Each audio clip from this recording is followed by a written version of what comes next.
Welcome everyone to Kazakhstan. We are here for the World Cadets Championship 2025.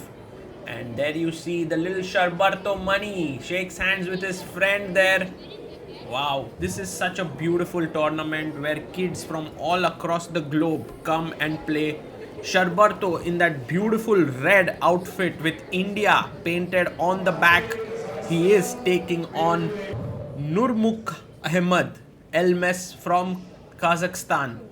And Sarbartho is currently on 4 out of 4, and his opponent is also on 4 out of 4. A very talented boy rated 1868. Sarbartho has 2072 rating, a handshake, and off we go.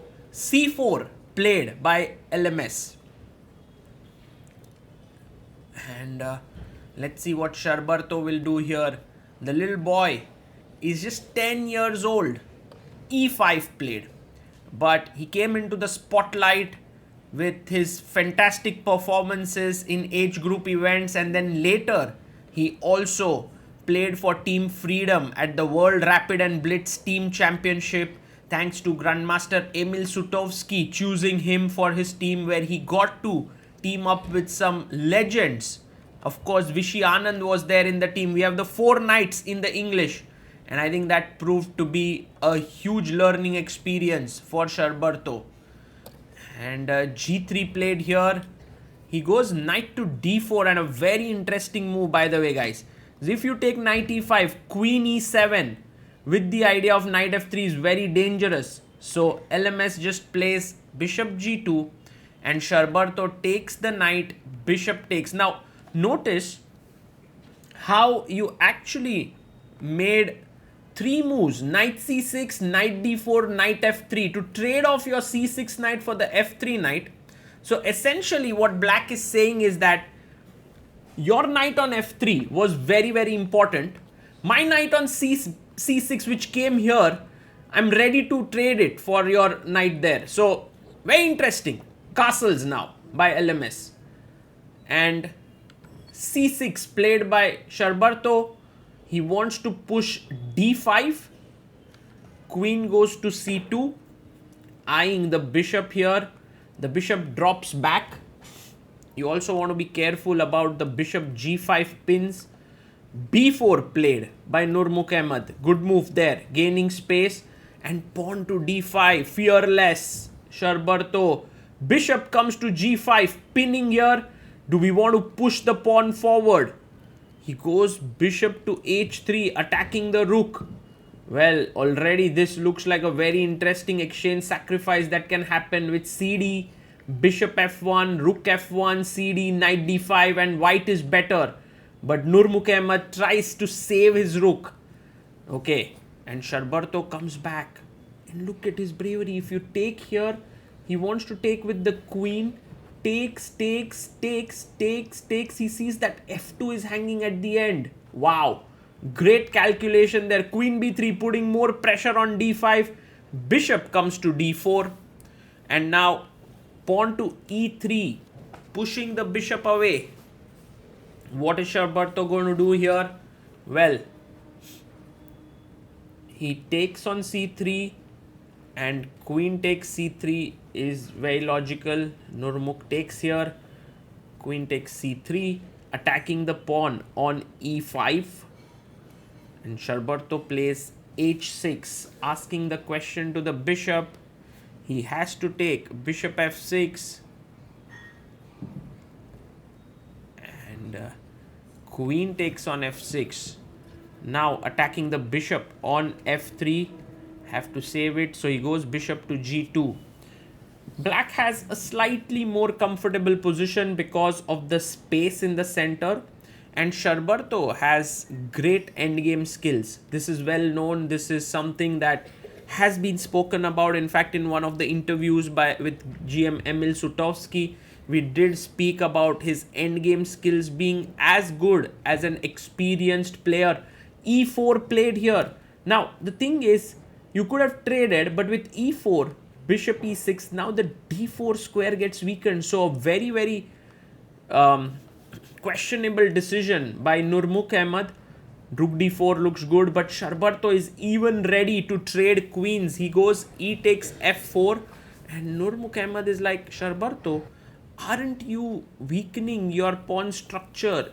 Aren't the pawns getting doubled and so on? He quietly puts all the pieces on the side. And Sarbartho comes running back, takes g takes f6, and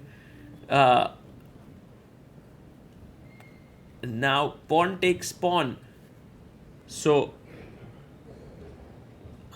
Sarbartho wants to go f5. Very interesting, because if you play e5, then rook d4 and both the pawns are hanging. So king comes to f2, rook d4 played, attacking the pawn on b4. If king e3, rook b4, maybe not so good. So a3 played to save the pawn. And he brings the other rook to d8 to attack the pawn. King e3 played. And now if we take fe, you can't take de, but he goes bishop c4, putting even more pressure on the d3 pawn. If bishop f1, now you have fe4. So that's the reason why he takes e takes f5. But now Sarbartho can take the pawn on d3. Rook takes on d3. Rook takes d3. Rook takes d3 taken. This endgame is not simple, guys. He goes king e4 and the pawns are equal. Black has a majority on the queen side, some better pawns than white's doubled pawns, but look at the activity of the white king. And he plays bishop f3, giving up the h2 pawn, but there's rook g1 ideas. So king g7, king f6 could have been a nice move, but Sarbartho captures the pawn there. Rook takes h2. Nurmukhamed comes back. He can very well give a check, but he finds even a better move. He wants to come in king f6 and try to attack with his king, rook and the bishop. Rook f2 by Sarbartho, attacking the bishop on f3. Rook g1 check. The game is sharpening up. And both players also have to be careful about their time. In fact, Sarbartho is doing very well on the clock. He has 44 minutes, while Nurmuk has 11 minutes only. Rook d2, what a beautiful move played here to make sure that you push the king away with check and basically don't let the white rook come in. Rook g3 played, and now it's time for rook d5 check.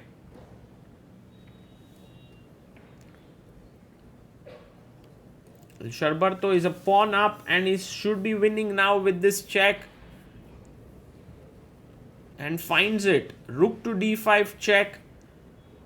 If king goes to f6, it's important to get the king out. Rook d6 check. And if king e5, you can bring your king up with king e7. Slowly and steadily. White is being pushed back. Sarbartho's extra pawn coming in good use. And notice how the bishop defends the f7 pawn. So no problems there. Now rook d5 once again. Push the king away. Gives a check. King has to come back to e4. And now can we go a5? Already creating a passer there. He goes king f6. Maybe the only problem now is rook h3. Yeah, this kind of puts Sarbartho in a slightly uncomfortable situation. He goes back king g7. And Nurmuk goes f6. Now instead of taking the pawn, you can also go king g6. But he takes the pawn. White gets a bit of activity. Takes the pawn, gives a check. King comes to e7.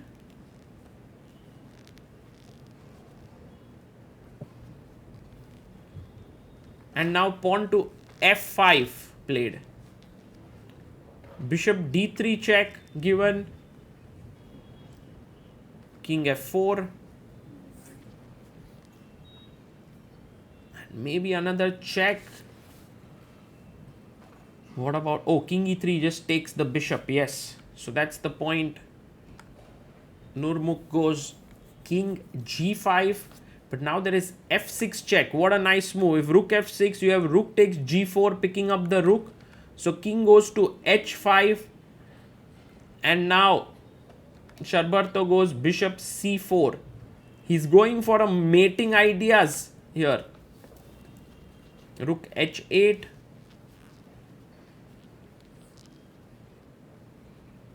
And check. King goes back. You need to start pushing your pawns here. Rook d8, offering a trade of rooks. The bishop endgame is utterly lost. So Nurmukhamed goes rook h7. His idea is bishop to h5. Sarbartho goes b6, a mistake. He wants to play c5, but the problem is now he'll get a bit tied up in this position with bishop h5 if Nurmukh finds it. Yes, he finds it. Bishop h5. So not a good idea. In fact, Sarbartho had to move his king away. But now rook f8 and he comes back bishop f3, a mistake. King g4 would have been much better, getting the king to the other side here. But bishop f3 played, attacking this. And now Sarbartho gets an opportunity here. But one cannot blame Nurmukh. He's down to 3 minutes on the clock. Sarbartho has managed to keep up the pressure on time as well. King d6, excellent move. Defending, coming out of this pin here, and now it's time to create a passer with c5. King to f4 played, and Sarbartho chops off the pawn. C takes b4, a takes b4, and now do you create another passer? Yes, he does. a5 with limited material. It's all about black superior pieces here, extra pawn. Bishop looking at this diagonal, king being active. Very nicely done here by Sarbartho until now. But let's see what his opponent does. He goes bishop d1, stopping the pawn. And Sarbartho can move ahead with his king. He goes king c5. Still bit complicated. Bishop a4. But can we go king b4 now? Yes, he goes king to b4. There's a very interesting idea with bishop d7 to e6 that Nurmukhamed has. Can he find it? With 2 minutes 50 seconds, the game can become super exciting if he finds it. Sarbartho is kind of feeling that he can win, but beautiful move there. Bishop d7 by Nurmukh. Excellent chess. Finds this top level chess. Bishop b3 by Sarbartho. Well, if he had played a4, bishop e6 was very, very good move. So again, bishop e6 found by him.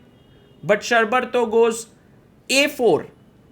And now you need to give some checks. Rook check. Yes, this is a draw. King c3, or at least this is equal. But you have to be careful now. He goes king g4. He waits here. He's saying like you can't push the pawn.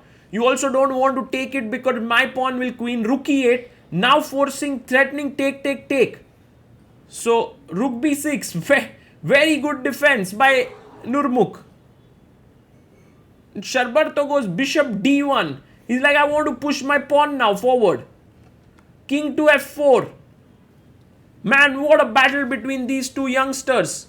Bishop c2 played. I'm super impressed by Nurmukhamed's defense. I'm super impressed by Sarbartho's ability to keep pressing. Another check, repeating, trying to put some pressure. King f4. Draw would be excellent result for white from this position. Goes rook f8. Defending the pawn. King e4 played. And now do we push our pawn forward? a3. Sarbartho comes back. And he's like, if you take, I take back. Rook check. Maybe not a good move. Because now after king b4, which is a very nice move, black is once again winning. And look at Sarbartho. He knows he has good chances now. The reason, when you go here, another check. I go king c5. You try to stay here. But now rook e8 and you win this pawn. Wow. Man, that was too subtle. King b4. He gives a check. King c5 played. Nurmukh wants to get his king closer, but he's not in time now. Sarbartho king, rook a6. He cuts the king off. Rook d8. Fantastic. Fantastic chess. And I believe what he's hinting at is rook d6 next. Rook a7, but now rook d6. And it's totally winning. You cut the king, you threaten the bishop. He goes king f4, but now take... Oh no, you can't take on e6. Aha, rook b6. What a beautiful move.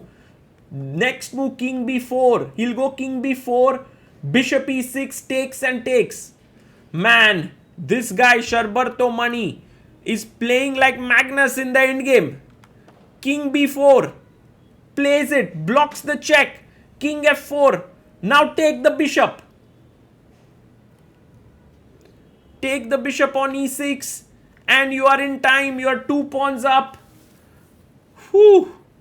Man, what a game. And kudos to Nurmukhamed Elemes. He also played really, really well here. I think the game has been of immensely high quality. One would see both of them becoming grandmasters in the years to come. Resigns with a nod of the head. And Sarbartho, very tired, played 72 moves there. But what a great win. He's on 5 out of 5. And 6 more rounds to go in this tournament. And look at Sarbartho there, giving his hand, and Nurmukhamed also returning the favor. These 10-year-old kids, super, super good.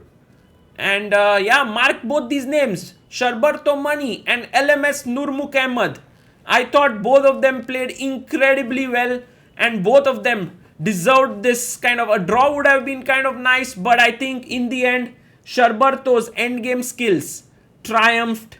And we need to keep an eye on this youngster who's rapidly moving up. He is 2072 rated. He's a candidate master, but I won't be surprised if within a year or so he reaches the IM title. He has that amazing flair in his play, and both the players arranging the pieces, like we also see the world champion Gukesh doing it. And we hope you follow the FIDE Cadets World Championship, FIDE World Cadets. This is Sagar Shah signing off. Bye bye.